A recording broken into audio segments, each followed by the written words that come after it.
De quoi je me mêle?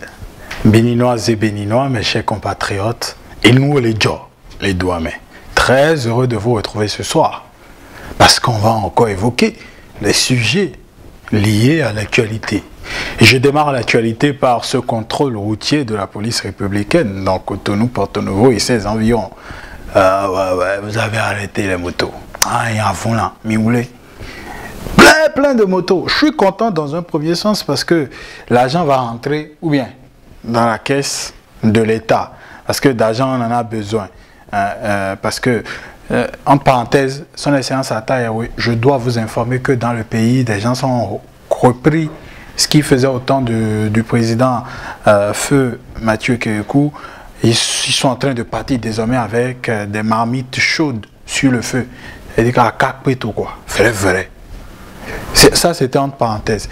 Je dois également saluer la police républicaine parce que ça a permis de corriger certains de nos compatriotes, de nos frères ou encore de nos sœurs qui roulent un peu n'importe comment sur la chaussée, qui roulent sans casque, exposant leur vie et exposant la vie des autres également à des accidents. Je vais finir par un accident très tôt ce matin sur le tronçon Porto Novo-Cotonou qui a occasionné un bouchon terrible. Il fallait voir l'enfile indien de véhicules à compter pratiquement du carrefour Semen vers Djegbe. C'était bondé et c'était un trou terrible. Et l'autre chose également avec ce contrôle routier, c'est qu'il y a désormais de plus en plus de bouchons.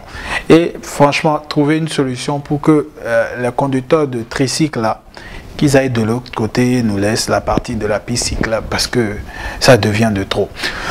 De quoi je me mêle dans ces mêmes conditions? On va parler maintenant d'énergie électrique. On est en train de parler de la semaine de l'énergie électrique au Bénin. Son Excellence, Monsieur le Ministre Fodona, je ne sais pas ce qui se passe, mais c'est quand on parle de semaine de l'énergie électrique que les coupures sont devenues encore très forte quoi. Les habitants de Genkom ne me diront pas le contraire. Des coupures allant de 10 h pratiquement à 20 h du soir. Et également Porto Novo hier, quand la pluie a fait semblant de tomber là, entre hier et aujourd'hui dans la matinée, il y a eu coupure quoi. Donc nous on est encore à l'étape de quand il pleut, il faut qu'il y ait coupure quoi. Je sais que vous vous investissez énormément dans cette affaire d'énergie électrique et également que le gouvernement de son excellence Atta a fait d'énormes efforts, mais il faut quand même notifier que c'est quand même compliqué à alambiquer dernièrement pour certains de nos compatriotes qui doivent subir les désagréments de ces coupures-là intempestives et parfois un peu trop longues. De quoi je me mêle? Ah, autant, il a fait un temps chaud.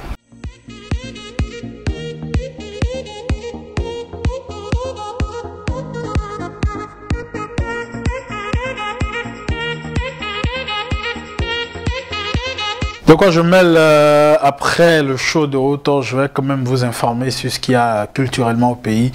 Il y a que depuis un certain moment, il n'y a plus d'événements. C'est quand même assez calme. Les artistes ne le disent pas, hein, mais moi je vais vous dire la vérité, il y en a qui ont faim. Donc chaque promoteur, pensez à créer des choses quoi, pour que les gens puissent écrire un peu la lettre V de façon tout autre. Également saluer cette collaboration qui va venir dans les tout prochains jours, mais que vous aurez très certainement en exclusivité. J'ai bien envie de vous jouer un extrait. C'est une collaboration entre Fatih Kouchekewo et Petit Miguelito. J'ai bien envie de vous jouer un extrait. Voici, suivez en bout. Lundi, on va encore revenir dessus, quitte à ce que le clip soit disponible le 12 prochain, si mes comptes sont bons, mercredi, sauf erreur d'appréciation. Donc, voilà, on va suivre cet extrait-là.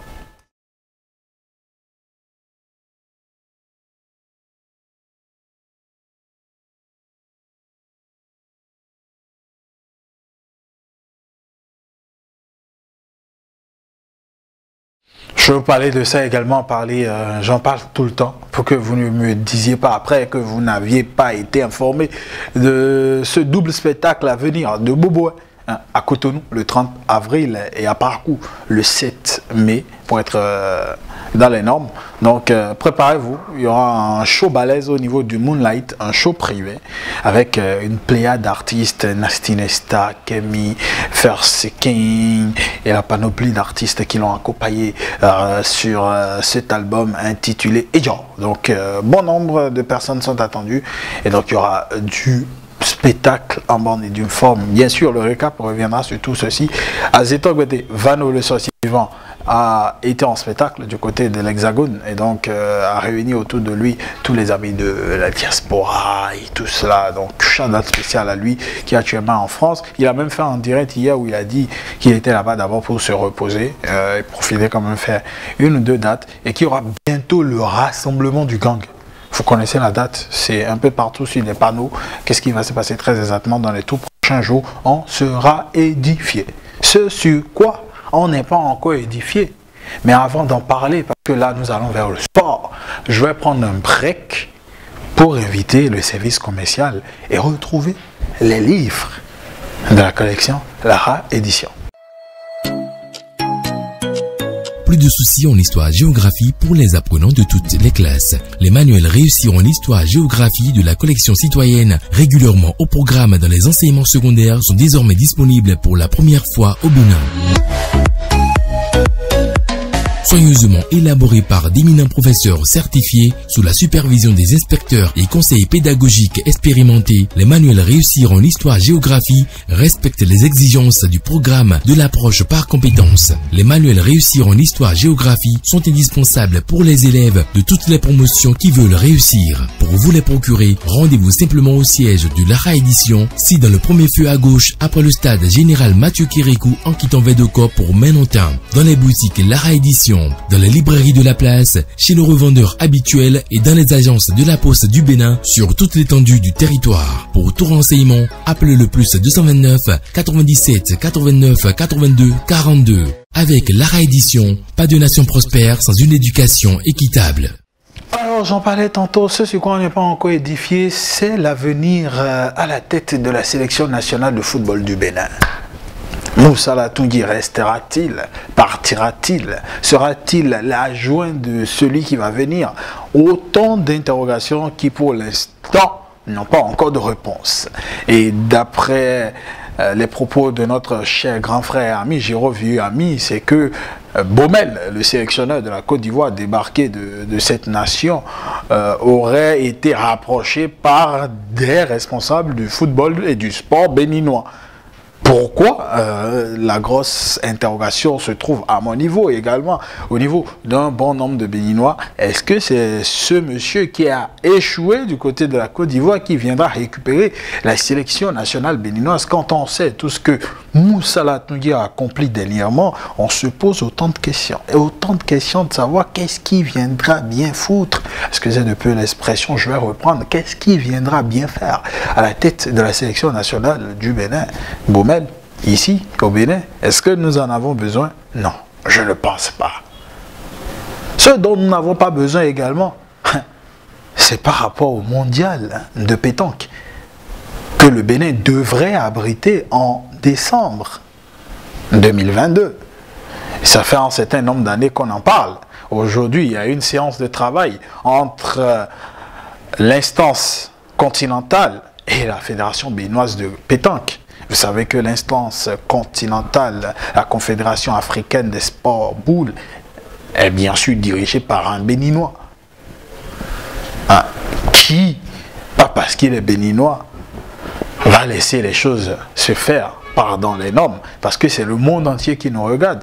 Et qui vous souviennent qu'en 2021, en septembre, en plein conseil des ministres, il a été décidé de la construction d'un boulodrome au standing international, jamais vu au Bénin et également au niveau du continent.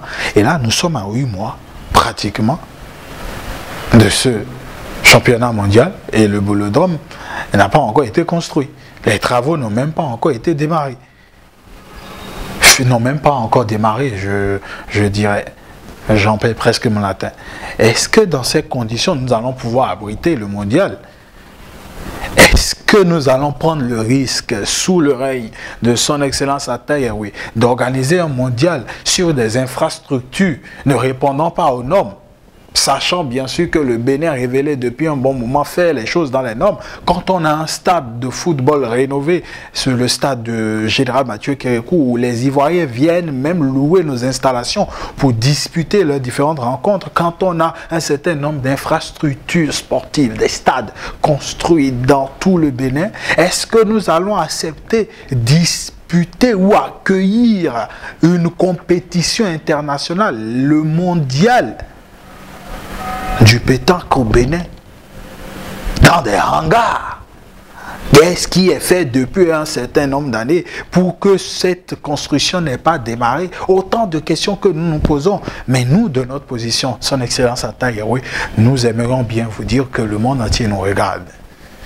Le monde entier nous regarde. Et il est de votre ressort. Cela témoignera demain du sérieux du Bénin en termes d'organisation d'événements d'envergure. Cela témoignera également du sérieux du gouvernement de son Excellence Patrice Talon. Tout simplement. On ne va pas abriter une compétition internationale sous votre mandat, sous votre second quinquennat, dans des conditions totalement exécrables. Non, Monsieur le Président. Je ne vous donne pas d'ordre, mais j'en appelle à votre prise de responsabilité pour que des décisions idoines, des décisions sérieuses et pragmatiques soient prises. Je ne vais pas terminer sans souhaiter joyeux anniversaire à 4 personnes, des jumeaux et 2 personnes spéciales. Je vais démarrer par un styliste, lui on l'appelle Jules Enoch Arouanvoebla. Il souffle une bougie de plus, joyeux anniversaire. De là on va retrouver de l'autre côté du Brésil un grand entrepreneur, un homme économique, un opérateur économique, M. Julien Toméga, voilà, qui est le président de la section du Haut Conseil des Béninois de l'extérieur, section Brésil, qui souffle une bougie de plus aujourd'hui. Joyeux anniversaire à vous. Je vais finir par les jumeaux Charbela de l'autre côté des États-Unis et Charbel au Bénin, à Ounou, qui souffle une bougie de plus. Joyeux anniversaire à vous. Maintenant, je suis convaincu de vous dire, mesdames, mesdemoiselles et messieurs, de quoi je me mêle que pour ce soir, véritablement,